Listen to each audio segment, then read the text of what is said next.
Ladies and gentlemen, I hope you have heard the wonderful, the tremendous news that we have got. The oligarchs, the technocrats have descended that great golden staircase from their jade throne in the sky from the CDC, and they have sent down their prophet, Dr. Walensky, to tell us that we, in fact, can now congregate outside in small groups of fully vaccinated people, or you can be by yourself without a mask. But at the same time, if you're fully vaccinated, you can do so many more things without needing a mask.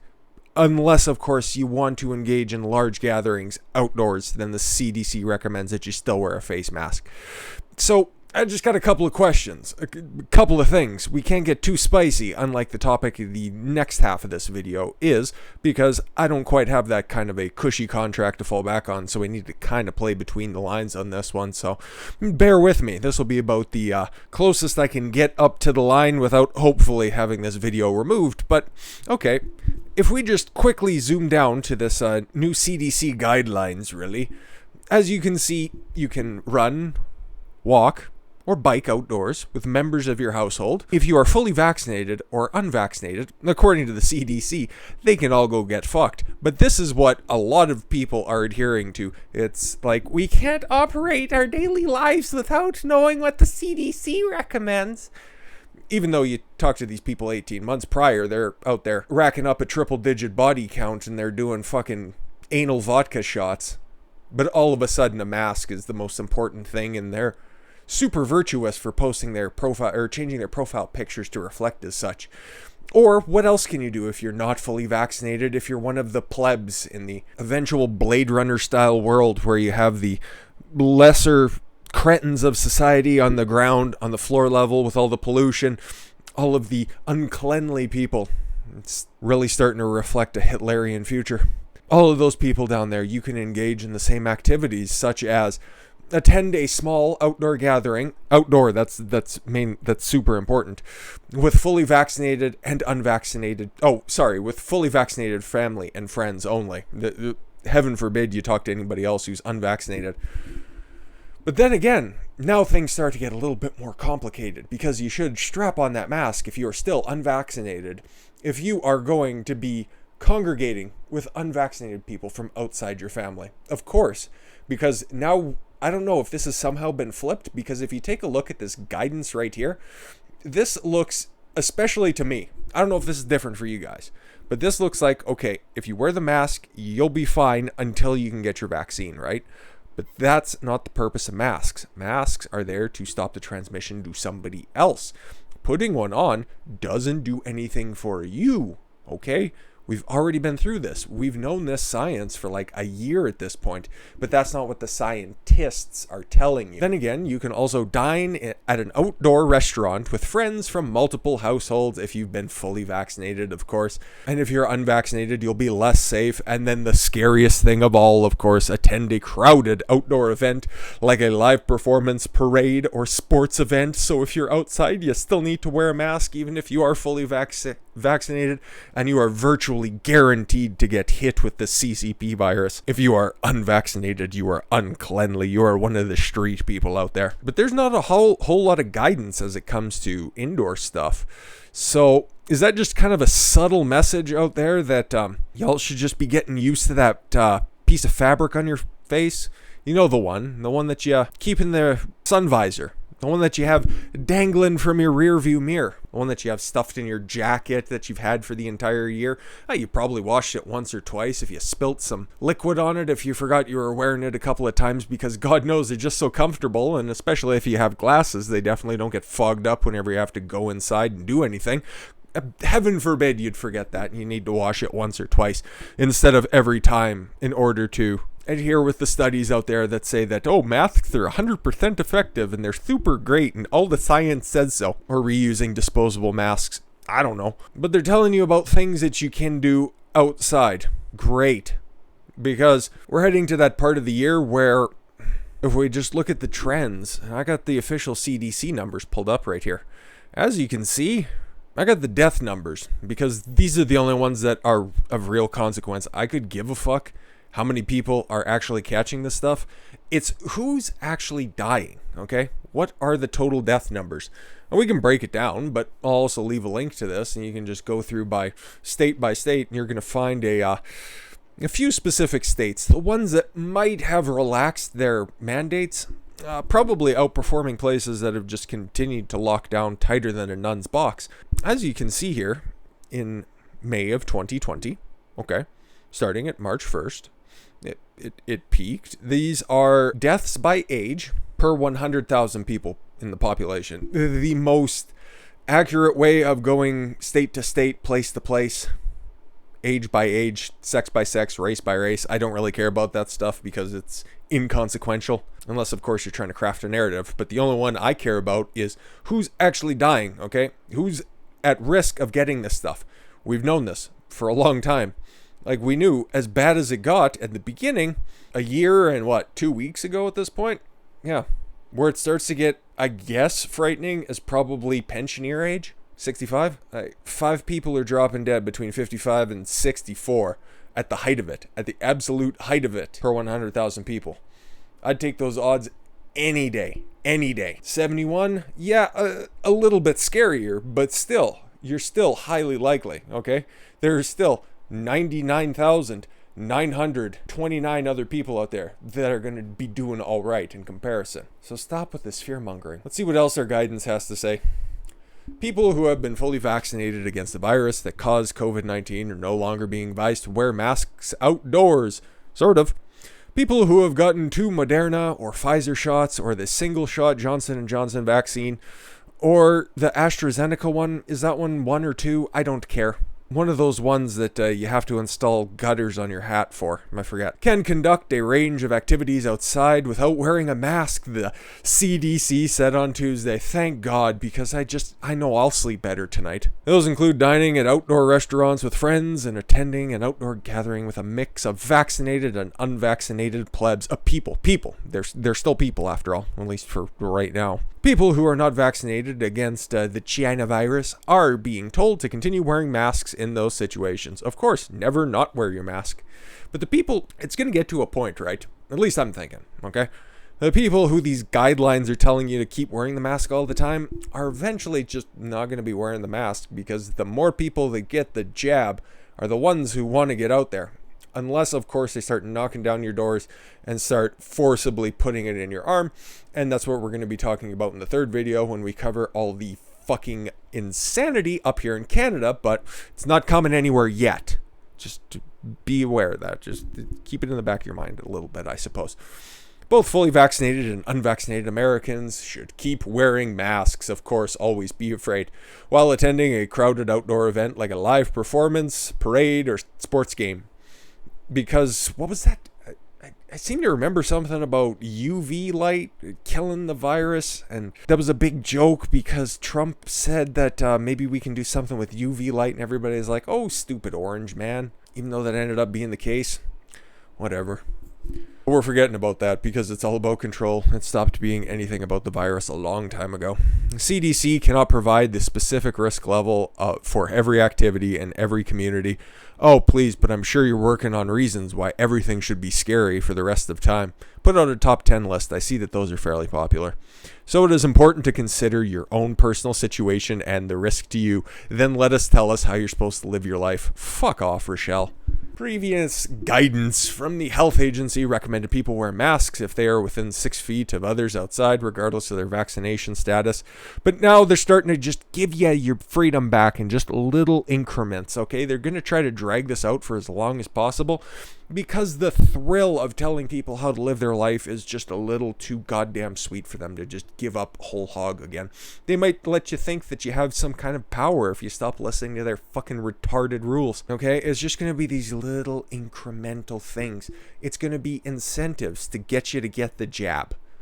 Like I've said from the beginning, if you think that you need to get vaccinated, if you think that you need to wear a mask, by all means do it. I'm not telling you to do it the other way. I'm not telling you anything otherwise. I'm not a medical professional, just a lift professional and an asshole with a microphone who reads the news, try to parse it out as best as he can, and then disseminate it to you good folks out there. But at the same time, I'm also not trying to push an agenda of control. I'm out here to push an agenda of freedom. That's basically where I line up on pretty much everything. So yeah, the Spurgs are spurging over this one. And then apparently there was a formerly high-profile podcast, the host out there who had his ratings just fall completely in the shitter after kind of betraying his fan base on one site, moving exclusivity to another site, deleting most, if not all, of his content from his previous host site, and realized that not too many people are paying attention to him, and he had to make a rather hot take. He had to make a kind of a spicy take today. Something that I know I can't repeat, but I can at least show it to you guys, okay? So Joe Rogan had a take about healthy young people who might be in the market for a vaccine. Let's go ahead and say that. Yeah, he had something that he could say on his new platform over on Spotify, which, as you can see here, Google searches for Joe Rogan dropped 40% since moving exclusively to Spotify. Yup, and they have it perfectly pointed out as well, okay? September 1st, exclusivity deal for Spotify begins, and then, oh yes, interest peaks, of course, and then it eventually starts falling off, and then December 1st, a month early. I remember him saying, back when the deal first got announced in late summer, I forget what the specific time is, but he also said that all of his videos, the full-length podcasts, would still be up on YouTube, and it'd be simulcasting between both platforms at least through the end of the year. And then December 1st, stopped that one, just started putting up clips on his channel.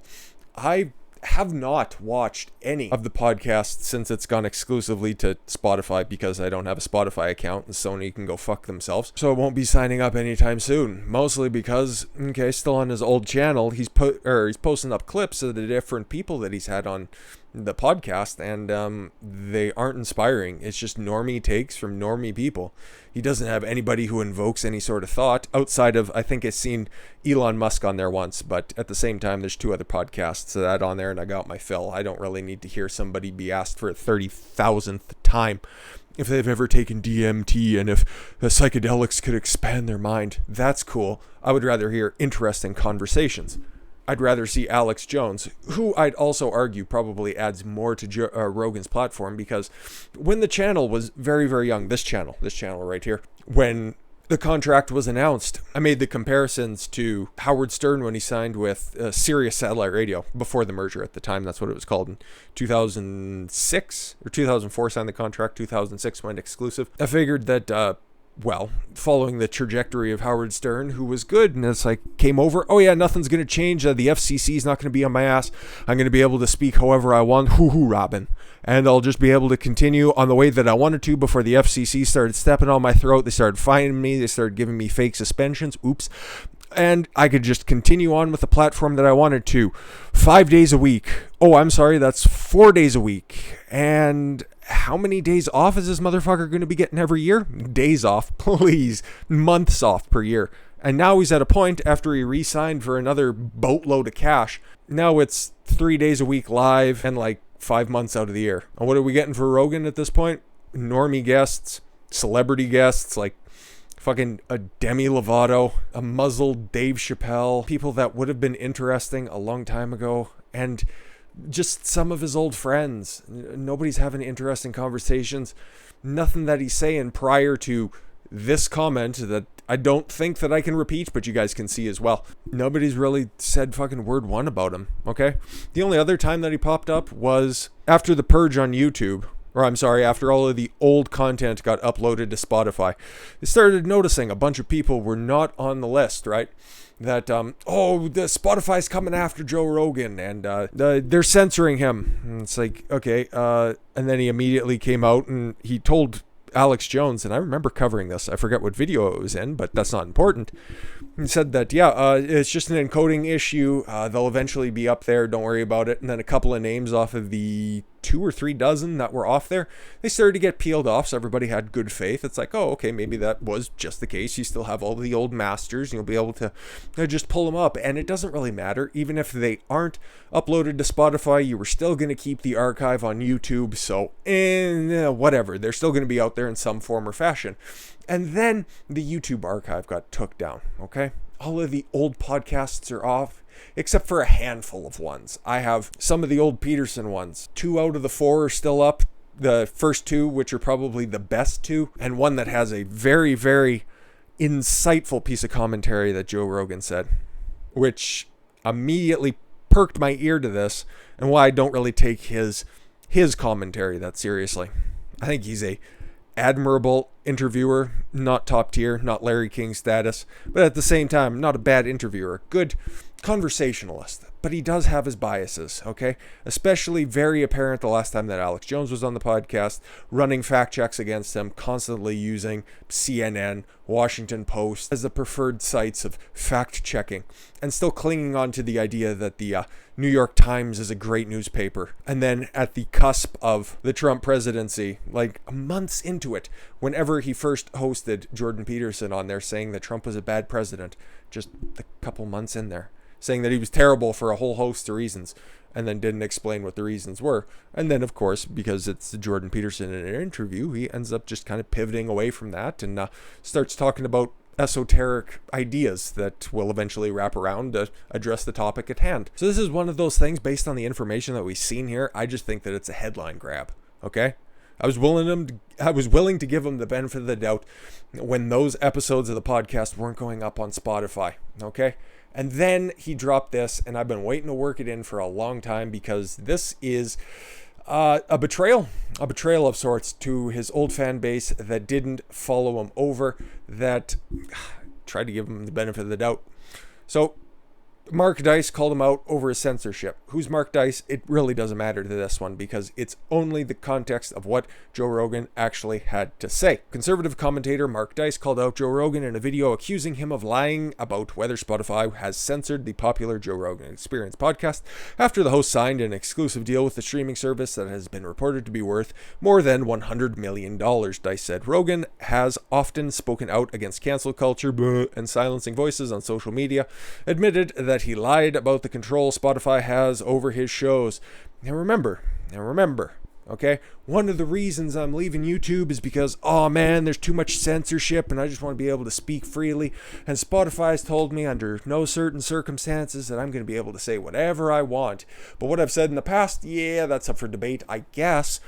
Dice said, in his March 29th, 2021 YouTube video, Joe Rogan accidentally let slip that he lied to his audience and Spotify shareholders that Spotify wasn't censoring his show. You may recall that he signed a $100 million deal with them last time, and then when his podcast got archived, podcast archive, got transferred over to Spotify, some of his fans noticed that there were a few episodes, actually several dozen of them, that were mysteriously missing, and that it just so happened to be episodes from certain controversial guests that had been banned from YouTube, Twitter, and other social media platforms. Dice was highlighting comments Rogan made on his podcast in February while talking about his move to Spotify, and here's the clincher. Rogan said, "There's a few episodes that they didn't want on their platform," and I was like, okay, I don't care. I don't know exactly which podcast it was from, but I seen the clip there as well, and it was played at the time that this was first made, I guess, sort of public. It's a podcast. It's still a very successful podcast, even down 40% anyways. But that was just said in conversation with whoever was the guest at the time. And then for him to come out and say that, I think that's just a betrayal, okay? For me, my breaking point was getting rid of all of the archived content a month early, okay? I was still enjoying the show. I know my opinion really is just a drop in the bucket when it comes to the brand overall, but I'm sure I'm not the only person out there that feels just a slightly bit betrayed by this. But at the same time, decent take when it comes to the vaccine and young people. I don't think the science supports it, because we got the official CDC numbers, the people who are telling you to just keep wearing masks forever indoors, and that outside only under specific circumstances should you even think of letting it slip. Because guess what? Only old people are dying, okay? And that's following the exact same trajectory of every other fucking flu season. So Stop being babies and just go out and live your goddamn life, and stop listening to what these fucking experts have to say, because they have an ideology that they're pushing, they have an agenda that they're pushing. And then at the end of the day, do what's best for yourself, do what's best for your future, and don't be bowing at the altar of some fucking false god who just gets off on this power trip. With that said, I thank you all very much for the gift of your time. I've been Don Consuelo. I want you to follow your gut and get after it. Take care, everyone.